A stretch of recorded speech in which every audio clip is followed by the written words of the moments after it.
Vous êtes sur les ailes du Québec. Attachez vos ceintures. On décolle!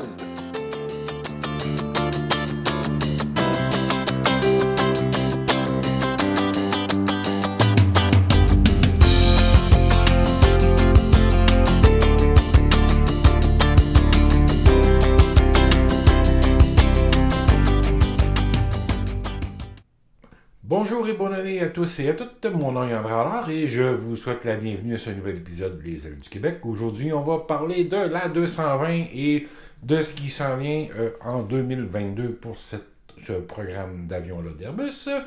Mais d'abord, j'aimerais remercier Daniel Fontaine, qui est un plane spotter. L'image en tête sur le site Les Ailes du Québec de l'A220 à la baie de Dégivrage, c'est de lui. Quand j'ai vu sa photo cette photo-là sur le site 55e Avenue Spotter, Montréal, j'ai demandé à Daniel si je pouvais partager ou s'il pouvait m'envoyer le fichier pour que je puisse l'utiliser en en-tête du site. Il a accepté. Merci à Daniel et à tous les spotters qui, comme lui, nous présentent ou nous trouvent des images toujours plus belles les unes que les autres des avions. Donc, ces passionnés d'aviation-là ont une patience que j'ai pas pour trouver des belles photos d'avions. Et en passant, quand vous voyez des images comme ça sur les réseaux sociaux d'un spotter, s'il vous plaît, ne partagez pas, n'utilisez pas ces images-là à vos fins sans d'abord avoir demandé l'autorisation au préalable au photographe qui a pris la photo. C'est bien important, il faut respecter les droits d'auteur.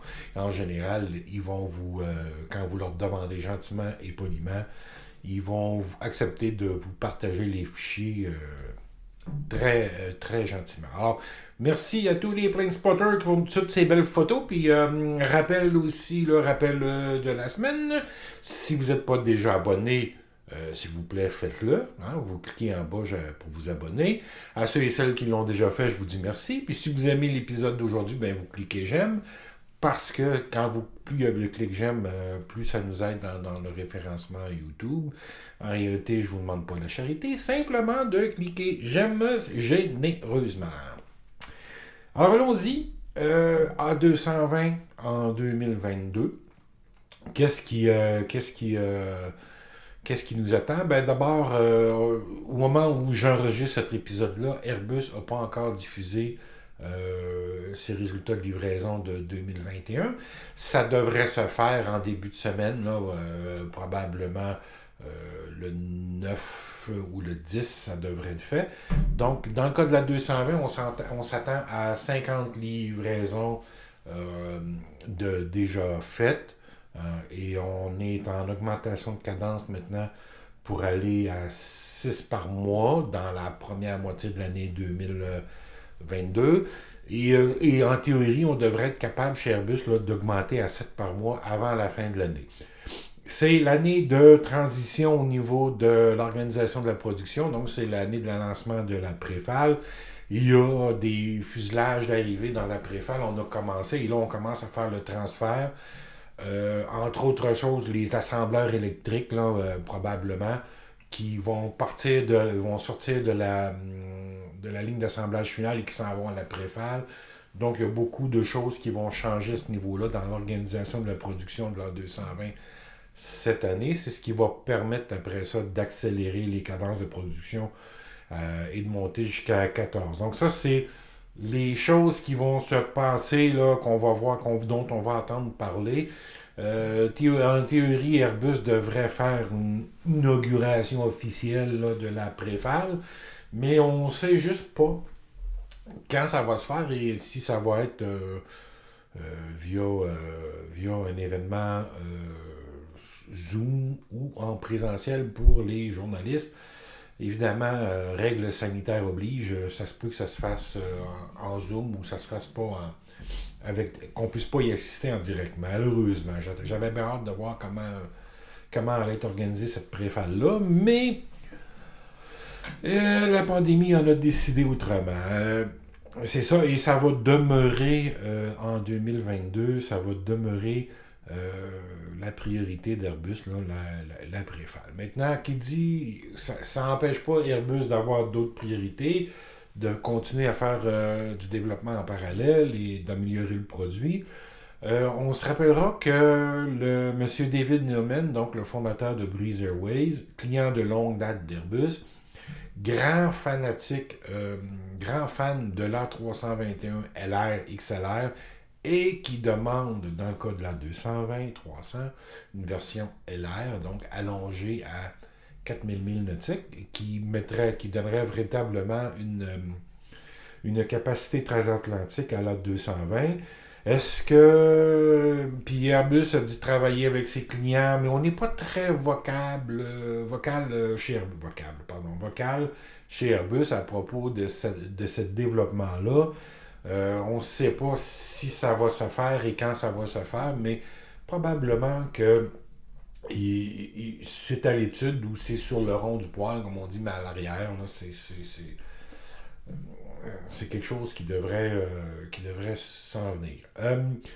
L'autre chose aussi dont je veux parler, dont il s'est peu parlé jusqu'à maintenant à propos de l'A220, c'est la version haute densité de l'A220-300. Donc, à l'époque où Bombardier était encore en contrôle du programme et développait, certifiait le C-Series, il y avait été question, il y a eu du développement de fait avant d'avoir une version haute densité du CS 300 à l'époque, oui, une version qui pouvait transporter jusqu'à 160 passagers, et c'est pour ça qu'il y a une deuxième sortie de secours qui a été ajoutée sur l'aile, les sorties sur l'aile de l'A220 maintenant. Il y a 2 sorties de secours, donc du point de vue engineering, le travail est fait. Il s'agit surtout maintenant de certifier cette version-là haute densité. Pourquoi j'en parle? Parce qu'on remarquera que Boeing a gagné la commande de Allegiant Air. Pour 50 appareils monocouloirs Airbus, il y a une variété dans ça de Max 7 et de Max 8200, maintenant le Max 8200.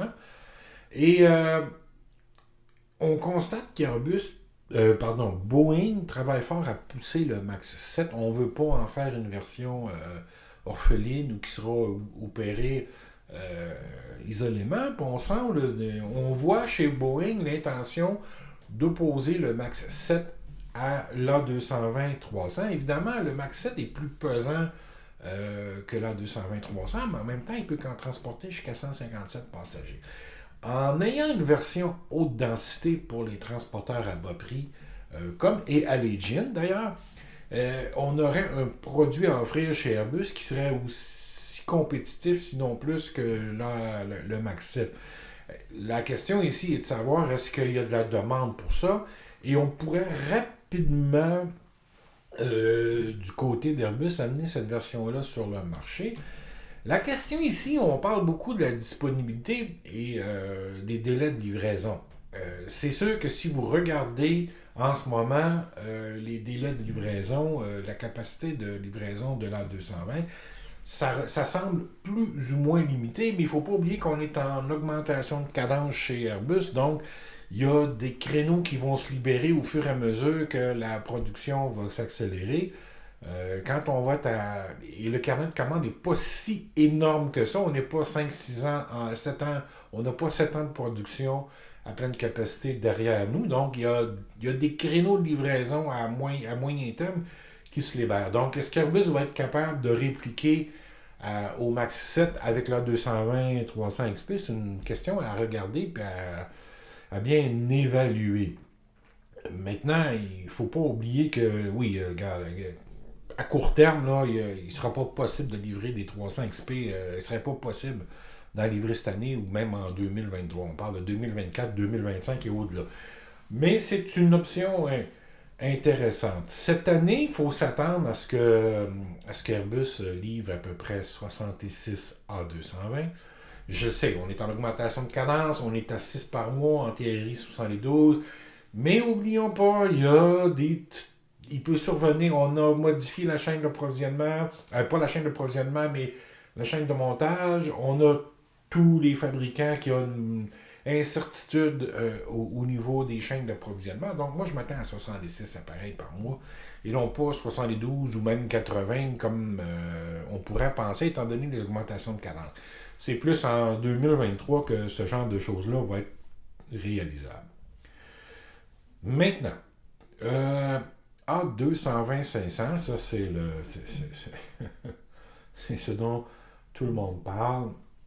Écoutez, je ne vois pas dans 220 d'annonces significatives concernant la 220-500 cette année.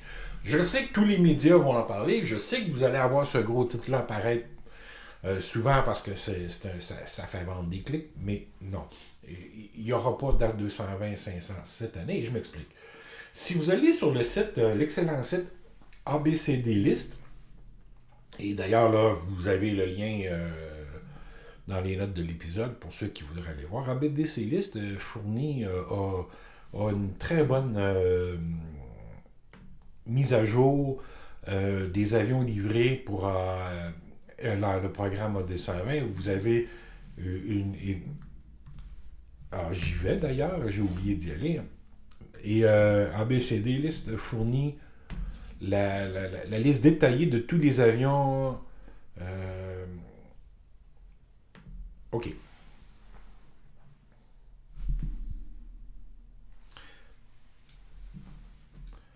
ABDC List fournit une liste détaillée de tous les avions qui ont été livrés, qui sont à livrer, les numéros de série, quelle compagnie a été fournie, quel numéro de série ou à quelle compagnie, etc., etc.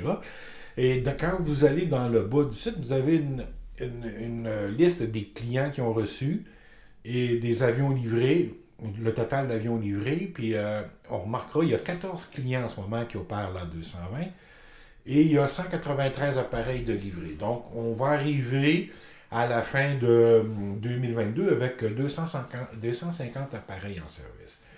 Et là, je vais vous ramener aux déclarations de Christian Scherer qui disait que lui, tout le monde sait, on m'a répété ça plusieurs fois, je l'ai vu passer plusieurs fois dans les commentaires sur le site Les Îles du Québec.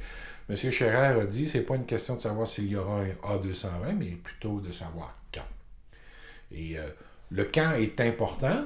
L'autre déclaration que fait M. Scherer, il a dit, maintenant, ce qu'il comprend de la façon dont il voit l'arrivée de l'A220-500, c'est pas qu'il va le mettre en compétition contre l'A320 Neo.